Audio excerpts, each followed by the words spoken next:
You may think it is a weakness that you withdraw, that you are quieter than others, that you listen more than you speak, and feel more than you can explain.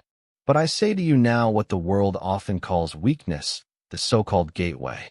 There is a deep and unspoken power in the intuitive introvert, one not derived from intellect alone, nor from will, but from something far older and far less visible. The deep architecture of the psyche itself. You are not drifting alone, my friend. You are being led by the unseen, but it is not without peril. We must begin here in truth. Because to be led by that which is unseen is not to wander blindly, but to allow the whisperings of the unconscious to stir the rudder of consciousness itself. And the intuitive introvert more than any other is acutely vulnerable to this invisible dancino, because they are weaker, but because they are more permeable to the subtle voices that rise not from outside, but from within. This permeability is both gift and wound. Let us not romanticize it. Many who live attuned to this inner world are haunted by dreams that do not belong to the ego's logic. They wake to symbols instead of sentences. They feel the moods of rooms, the secrets people do not speak, the currents of ancestral emotions still echoing in the bones. And they mistake these for personal burdens when in truth they are invitations, messages, oracles. You see, the unconscious does not use the language of clarity. It speaks in images, rhythms, strange coincidences, inexplicable fears. It whispers in patterns, not proofs. And the introverted, intuitive, attuned, as they are to the depth and nuance of this inner terrain, often follows these whispers without even knowing it. A dream nudges them to change jobs. A fragment of poetry clings to their mind and alters their worldview. A single glance from a stranger makes them weep, not for the person, but for something lost inside themselves. This is not madness. This is myth incarnating through the individual. Bhutan here is the great danger. It is possible to be possessed by the unseen if we do not learn to relate to it. The unconscious is not merely a passive backdrop to your waking life. It is alive. It has intentions. And if you do not make it conscious, it will rule your life, and you will call it fate. So I say to you, it is not enough to feel deeply. It is not enough to be open. You must learn the art of discernment, the craft of interpreting what arises from the depths, so that you may walk the bridge between the worlds without losing yourself to either. One patient, a gentle soul who had spent her life in service to others, once told me she felt led by something she could not name. She said every major decision in her life had been preceded by a dream or a strange inner knowing. Yet she was exhausted. She wept not from sorrow, but from the burden of carrying something too large for one woman alone. I asked her to describe the voice of this knowing. It's soft, she said, but relentless. Therein lies the paradox. The unconscious does not shout, but it does not stop. And unless you learn to interpret its messages, you will confuse guidance with compulsion, intuition with obsession, vision with escape. The intuitive introvert must therefore become a symbol reader, a topographer of the inner terrain. You must learn to track the dreams not as prophecy, but as processes. The psyche's attempt to bring what is hidden into form. The most dangerous thing for someone like you is not doubt. It is certainty. The moment you become too certain that your feelings are truth, that your impulses are divine, that your visions are instructions, you lose the ability to hold tension. And transformation is a true aim of the psychiatrist born only in tension. Not in ease, not in surrender, but in the sacred struggle between the known and the unknown, the seen and the unseen, the ego and the self. You were born sensitive so that you might become strong in a deeper way. But sensitivity without shadow work is a gateway to collapse. I have seen it many times. Vessels full of potential who became swallowed by the very forces they were meant to understand. They followed every dream without question. They merged with every feeling as if it were gospel. And in doing so, they became not guides of the unseen, but vessels for its chaos. You are not meant to be consumed by the unconscious. You are meant to collaborate with it. This collaboration begins not with surrender, but with relationship. You must speak to your dreams, not just receive them. You must challenge your intuitions, not merely obey them. You must ask your symbols, what do you want from me? What part of me are you trying to awaken? What truth have I avoided that you are now making visible? This is the great spiritual discipline of the intuitive introverto. See through the image into the soul, to feel without fusing, to enter the dark without becoming its prisoner, to walk beside mystery, not beneath it. There is something terrifying about this path. I know, not because the unseen is evil, but because it is vast, and you, fragile, tender, gifted, feel its enormity more than others. That is why it feels like you are being watched sometimes. That is why your dreams follow themes your life cannot explain. That is why you often feel older than your years or younger than your age. The psyche does not operate on the clock of society. It moves in spiral time, mythic time, where your childhood may still be unfolding in the symbols of your adult dreams, and your future may have already touched your present through a moment of synchronicity so strange it leaves you breathless.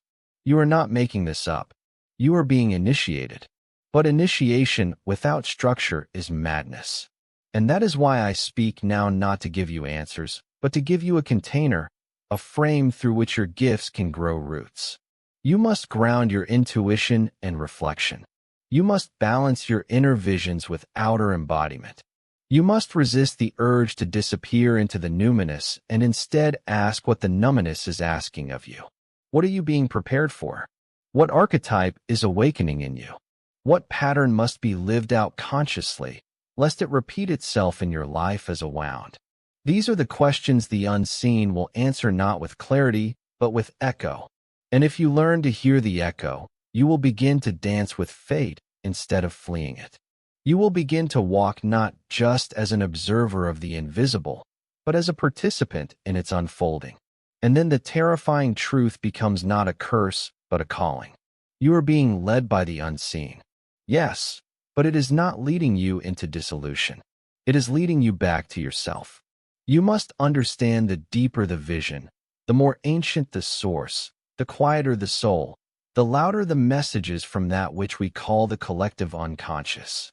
The intuitive introvert in many ways is like the wounded seer of old mythology, the one whom the tribe misunderstood yet needed desperately, the one who could feel the storm coming days before the sky changed, the one who would tremble with truth before it had any name, and the one who too often would descend into darkness, not because they were weak, but because no one taught them how to hold the light they had glimpsed.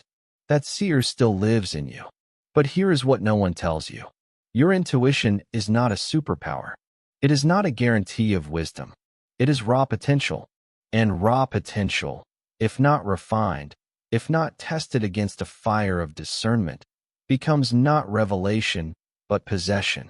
I have seen intuitive souls lose their grounding because they mistook movement for meaning, because they thought that just because something arose from within, it must be truth. But not all that arises from the depths is meant to be obeyed. Some things must be understood, others transformed, and some simply witnessed until their deeper nature is revealed. The unconscious, after all, is not moral. It is not polite. It does not care for social contracts or your reputation. It cares for wholeness. And in its mission to make you whole, it will confront you not with affirmations, but with contradictions. It will show you the light and the shadow of every archetype that moves through you. Take the archetype of the prophet, often awakened in intuitive introverts who feel called to speak deep truths, to sense the undercurrents of society, to serve as mirrors for the collective soul. This archetype brings vision, but also alienation. It brings fire, but also fatigue. For to carry a message from the unseen is to stand between worlds. And to stand between worlds is to risk never feeling truly at home in either. But what if that discomfort is part of your path? What if your inability to fit in is not a problem to be solved, but a symptom of your deeper function? You were not made to echo the consensus. You were made to reflect the invisible architecture beneath it. But to do that safely, you must become anchored. You must become a vessel, not a victim. You must have roots that go as deep as your wings stretch wide. And this is where most intuitive introverts stumble. Not for lack of vision, but for lack of grounding, for lack of structure, for lack of sacred boundaries between the self and the dream, the emotion and the archetype, the personal and the collective. I remember a young man, intuitive to the point of agony, who told me that when he walked into a room, he could feel the emotions of others pressing against his skin like humidity. He believed these were his burdens to carry. And so he withdrew not just from people, but from life itself. But what he did not understand is that sensitivity is not a sentence. It is a symbol. And all symbols rightly understood point not to identity, but to task. His task was not to feel for everyone. It was to translate that which others could not yet see. Translation requires boundaries. Without them you drown. And so I taught him the practice of active imagination. Not to escape, but to dialogue with the images that pursued him.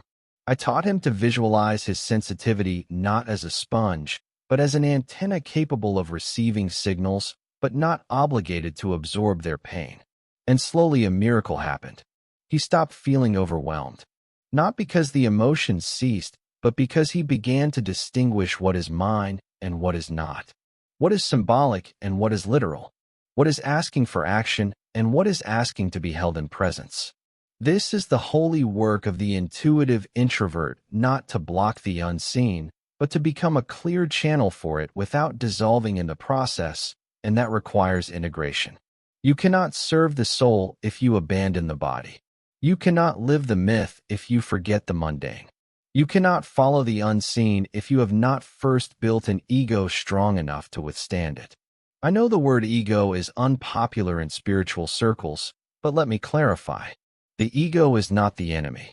An inflated ego may be dangerous, but a disintegrated ego is a far greater threat to your wholeness because it leaves you without a center, tossed about by every psychic wind, haunted by every ancestral echo, vulnerable to every archetypal storm. You must build an ego that is porous, not fragile. An ego that knows how to bow before mystery, but also knows how to say, not now, not this, not mine. Only then can you serve as a bridge between the conscious and the unconscious. Only then can you walk through dreams without losing your waking life. Only then can you receive the messages of the unseen without becoming its hostage. It is no small thing to carry intuition through the forest of modern life. We live in a culture that worships the external and mistrusts the invisible, that praises certainty and punishes nuance, that calls visions delusion and silence weakness. And so many intuitive introverts walk in shame not for anything they've done, but simply for how they are wired. But I say to you, your wiring is not an error. It is a design. You are here to remember the parts of the world that others have forgotten. You are here to remind us that beneath the noise of opinion, there are rivers of knowing that cannot be spoken, only felt. You are here to teach us how to listen again, not with the ears, but with the soul. But before you can teach that, you must learn it fully. Not by theory, but by journey. The journey into yourself, into your own myths, your own shadows, your own dreams. You must walk into the cave of your psyche and meet the figures that live there. Not to judge them, but to understand them. You must let the hermit archetype guide you not into loneliness, but into solitude. You must let the oracle rise within, not to predict, but to illuminate. And you must come to know your own darkness, not so that you may be rid of it, but so that you may walk beside it without fear. The terrifying truth is this: the unseen will not stop knocking, but neither will it force its way in. It waits for your consent, for your presence, for your partnership. And when that partnership begins, you will discover something astonishing. That the voices you feared were not there to haunt you. They were there to bring you home. Let us descend a little further now into the dreamscape. Not the fantasy of wish fulfillment, but the realm in which the soul speaks through symbol, through scene, through sudden emotional force. Dreams to the intuitive introvert are not events of the night. They are landscapes. They do not vanish with the sun. They linger, ripple, shape the mood of the waking hours as if sleep itself were a second life, whispering commentary on the first. But this dual existence is not benign if left unconscious. It can turn on you. What you do not interpret will one day interpret you. I recall a woman who came to me, her eyes dark with exhaustion, not from work, but from the weight of a dream that kept returning. In it, she was underwater, holding a child, not her own, swimming deeper rather than rising. Her breath never ran out, but she woke in panic. Again and again, she dreamed this dream, and again, she asked, "Why can't I surface?" Most would pathize the repetition. They'd say it was trauma, and perhaps on one level it was. But I told her something different. The child was hers, just not yet born into consciousness. It was an aspect of her creativity, her intuition, her instinctual knowing rejected by her social identity, submerged by years of external compliance. The dream was not trying to drown her. It was trying to initiate her. You see, the psyche is dramatic. It does not waste time on polite suggestion. It prefers metaphor. And the more you ignore its early symbols, the more extreme it becomes. A subtle dream becomes a nightmare. A gentle longing becomes depression. A quiet dissatisfaction morphs into spiritual crisis. That is not punishment. That is insistence. Intuitive introverts are particularly vulnerable to this escalation because they register the signal early but often lack the tools to interpret it. They sense a shift before it shows. They feel sadness that isn't yet attached to any story. They see patterns in people that the people themselves deny. And without structure, without support, this becomes burden instead of brilliance. So we must become dreamsmiths, not interpreters in the shallow sense, searching for answers, but companions of the unconscious image. A dream is not a code to crack it. It is a conversation. And conversations require participation. Ask your dream, what part of me do you represent? Ask your anxiety, what archetype is awakening through this unease? Ask your intuition, where have I seen you before? And what were the consequences of ignoring you? Because intuition is not new. It is ancient. The voice that whispers now is the same voice that once warned the hunter of danger in the tall grass. It is the same voice that led the mystic into the desert, the same that turned the prophet's face to the east before the dawn. And for the intuitive introvert, that voice never left. It is part of the wiring. But the world you live in does not honor that voice. And so it becomes dissonant, clear inside, mocked outside, accurate within, dismissed without. This tension creates the psychic split. The more attuned you are, the more unseen you feel, the more precise your inner compass, the more lost you appear to others. And here comes the most devastating trap. You begin to doubt your own knowing. Self-doubt is the cancer of the seer. It furs not from arrogance, but from isolation. You must not walk alone. Even if your insights are not accepted, they must be witnessed. That is why I say, seek not agreement, but resonance. Do not expect the world to understand your dreams, but do demand that you listen to them yourself. And when the dreams begin to change, when the child in the water lifts her face, when the house in your dreams shifts from broken to blooming, when the stranger in the hallway of your unconscious begins to speak, you will know that the psyche has not just been expressing, it has been guiding. The unseen is not random. It is purposeful, but it does not speak in linear form. You must read it as you would a sacred text. Slowly, symbolically, intuitively, one man dreamed of a raven speaking Latin beside a burning cathedral. He thought it nonsense, but in analysis, the symbols opened. The raven, messenger of the dead; the cathedral, structure of inherited belief; the Latin, echo of a voice older than his own tongue. He was not dreaming of fantasy. He was dreaming of deconstruction. His faith once inherited was burning so that a new one could rise. The raven was not evil. It was his future speaking through the smoke. You must learn to read this way. And to do so, you must endure the disorientation that precedes clarity. You must endure being misunderstood. You must even endure yourself as old identities collapse under the weight of inner revelation. This is why I say few survive this unchanged. Because to follow the unseen is to let go of the self you thought you were and become the one you were always meant to be.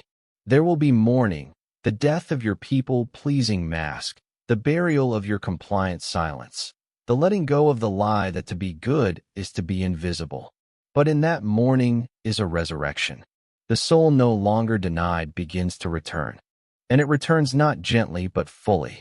Suddenly, you speak truths you used to hide. You weep when no one else understands why. You walk away from situations that once defined your worth. And though you may feel madness, what you are really feeling is reclamation. You are not breaking down. You are breaking open. And from that opening, something new begins to emerge. Something more wild, more wise, more you than anything you've ever allowed. The intuitive introvert awakened is not a ghost. They are a guide, a lighthouse in the fog, a reminder that the soul still moves beneath the matrix, that something older than algorithms still speaks through the cracks. But to be this tool, you must face the terrifying truth. You are being led by what cannot be proved. And in a world that demands proof, that is the ultimate rebellion. Let your rebellion be sacred. Let your sensitivity become structure. Let your dreams become direction. And above all, let your intuition become conscious. Because only then can it be trusted. Only then does it cease to lead you blindly and begin to walk beside you as an ally. That is the task. That is the risk. And that, my friend, is the great initiation of your kind. There is a threshold at which the intuitive introvert, long withdrawn and misread, steps not further into isolation, but into myth. The personal journey becomes collective. The pain of not belonging ripens into purpose. The shadows that haunted in secrecy now stretch behind like wings. And so the world dreamer is born. Yes, world dreamer. That is the name I give to those who carry the collective in their veins, who hold images that do not originate from this life alone. They are not merely dreamers of sleep, but vessels of ancestral memory, echoes of unresolved mythologies, and translators of the invisible movements of history into personal feeling. You, if this speaks to you, are likely one of them. But let us be clear. This is not a romantic destiny. It is an initiatory burden. For the world dreamer is fated to feel the chaos before the world admits it, to mourn the breaking before it arrives, to intuit it the emergence of something new long before there are words for it. And that distance from perception to collective recognition can stretch unbearably wide. Many fall into it. That fall takes many forms. Spiritual fatigue, where one loses all taste for the surface of life. Emotional flooding, where the feelings of others are mistaken for one's own. Existential confusion, where the soul cries out with symbols no one else seems to understand. These are not errors of the psyche. They are signals. They are the soul's language urgently asking for structure to hold its depth. When I speak of structure, I do not mean routine. I mean inner architecture, a symbolic spine, a firm yet flexible sense of self that can hold opposing truths, archetypal tension, and the paradox of being both seer and citizen in the same skin. Most intuitive introverts try to resolve that paradox, but it is not meant to be resolved. It is meant to be inhabited, and that requires you to become a symbolic thinker. Symbolic thinking is the lifeblood of the world dreamer. It allows you to see the mythic dimension of ordinary events, to recognize that a failed relationship may not be merely heartbreak, but a rehearsal of the divine feminine rejecting the false masculine.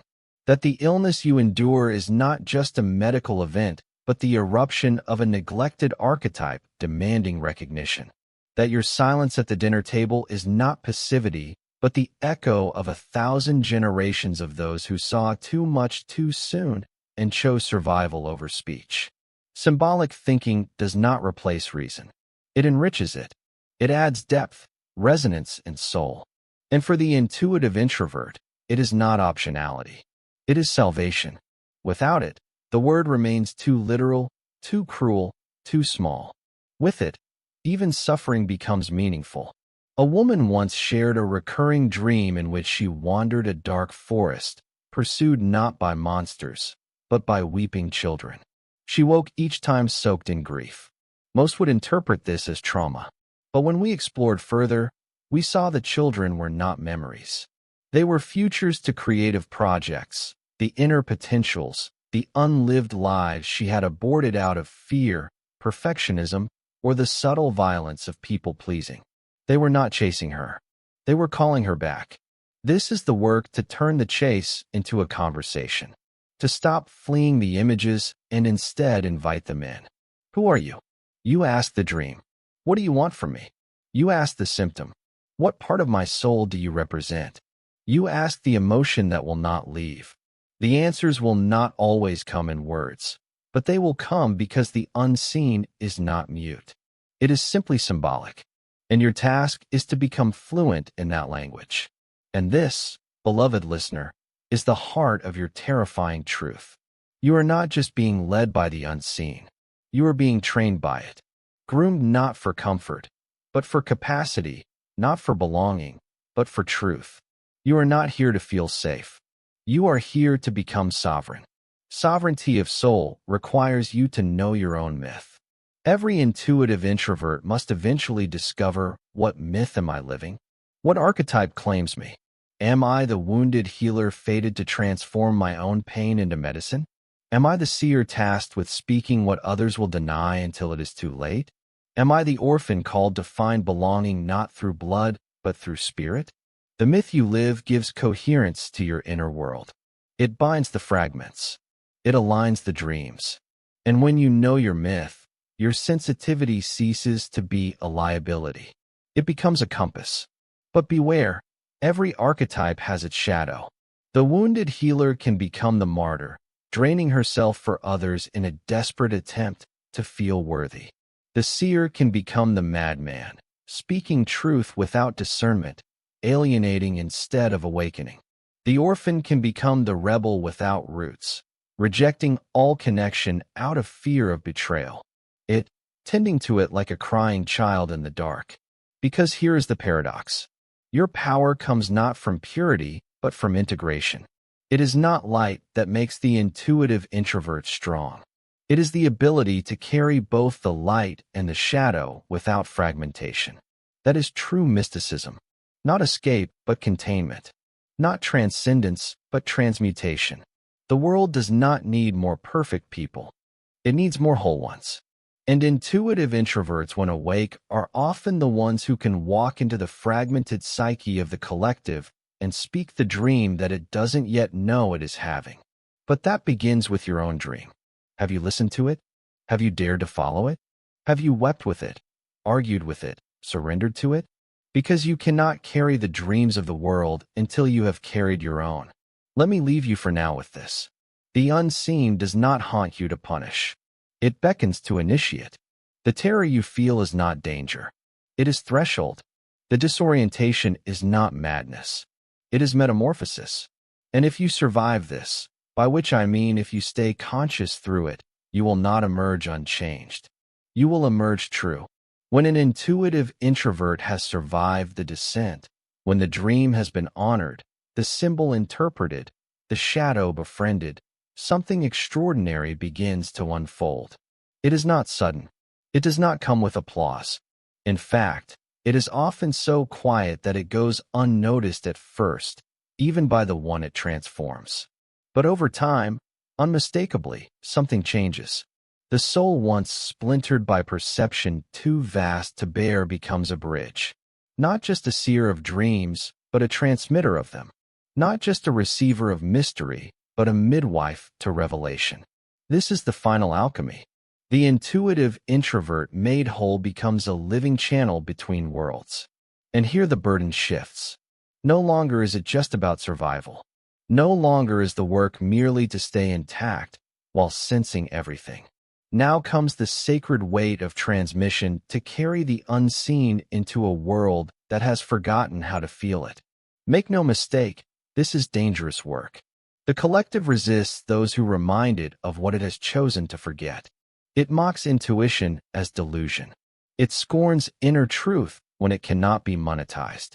It labels dreams as nonsense. And yet it thirsts desperately for what it rejects. And that, dear listener, is your strange inheritance to offer what the world refuses and yet secretly needs. You must learn to carry the invisible form. This is why you were trained in symbol. This is why you were wounded by silence so that your voice could become precise. This is why your nervous system was built like a tuning fork to register. Not just noise, but meaning. But be warned, to bring the unseen into form is to feel its full weight. When the poet bleeds onto the page, it is not metaphor, it is biology. When the painter is seized by image, it is not a choice, it is a compulsion. When the mystic dreams of fire and wakes weeping for a city she's never seen, it is not madness. It is the burden of the bridge. The bridge carries both sides. That is the cost of the gift. So you must anchor yourself not in applause, not in understanding, but in truth. And truth is not opinion. It is not belief. It is not the trend of the day. Truth is that which remains even when denied, even when burned, even when forgotten. The intuitive introvert carries truth not as ideology, but as resonance. You know when something is true because your body responds. Your breath shifts. Your skin prickles. Your chest warms or tightens. This is not sensitivity. It is intelligence and knowing older than reason. But that knowing must be housed. It must be disciplined. It must be crafted into something that others can receive without being shattered. A prophet whose screams is not heard. A seer who cannot speak. The language of the people is cast out. Therefore, your final task is translation. Translate the dream into poem. Translate the grief into prayer. Translate the image into action. Do not expect the world to know what you carry, but do carry it. Not for reward, not for validation, but because that is what your soul came to do. There is a word I have not yet spoken because it is holy and misused. But now I will say it, the numinous. The numinous is that which evokes awe and terror at once. It is the sacred tremor behind a child's dream. The hush that falls in the forest at dusk. The strange familiarity of meeting someone you've never known before. It is God, yes, but not the God of institutions. The God of the psyche, the God who lives in symbol, in silence, in suffering, in synchronicity. And you, yes, you are a vessel of the numinous. That is why your life has been shaped by invisible forces. Why your path has often made no sense until years later. Why you have felt both chosen and cursed. Because the numinous does not choose the strong. It chooses the sensitive. For only they can feel its weight. Only they can transmit its tremble. But again, this is not romantic. The vessel must be hollowed before it can be filled. And that hollowing feels like loss, like madness, like loneliness so deep it splits the bones. But from that hollow space, the sacred rushes in. And when it does, you must not hoard it. You must not become the mystic who withdraws forever. You must not become the artist who never shares. You must not become the healer who never touches. You must enter the world. You must bring the dream to the marketplace not to sell it, but to offer it as bread, as balm, as reminder. Yes, you will be misunderstood. Yes, you will be criticized. Yes, your voice will sometimes shake, but speak anyway. Because when you do, the soul of the collective hears itself again and it remembers. And that is how cultures shift, not by force, but by resonance. One true dream spoken aloud can undo a century of lies. So I ask you now, with all the gravity and fire that lives in my bones, what truth lives in you that you have not yet dared to carry? What image wakes you in the night, begging to be born? What unseen force has been leading hugely, fiercely, patiently into the fullness of your function? Name it, follow it, become it, and then give it away. That is the way of the bridge. That is the final truth of the intuitive introvert. You were never meant to live a normal life. You were meant to live a numinous one.